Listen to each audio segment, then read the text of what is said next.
Guys, ang ulam namin ngayon, pork chop na naman kami guys. Kasi yan ang nang gusto ng mga bata. Tsaka langka na may munggo na naman tayo guys. Mayroon tayong sausawan bagoong. Ayan po ang aming ulam ngayong tanghali. Inaantay lang namin si Bunso saka si Papa. Darating na sila.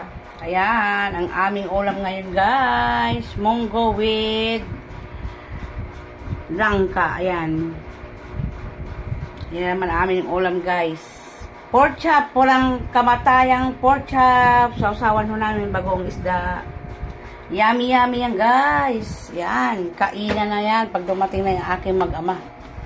Isa guys, pritong isda na dorado. Nilagyan ko ng harina yan guys para hindi siya dumikit. Yan. Para sa aming tanghalian. Pero maaga ako nagluto ngayon kami pasok si panganay. Ay, ito namang pritong isda ito para sa amin mag-asawa saka kay Bunso. Yung manok naman sa panganay ko. Ayan. Hintayin na lang natin maluto yan guys. Ayan. Paluto na ang aking nilulotong pritong isda na dinorado. Yummy yummy yan guys. Ayan na guys, tapos nalutuin ang aming mga ulam. Isdang dinorado na pinirito, manok na pinirito,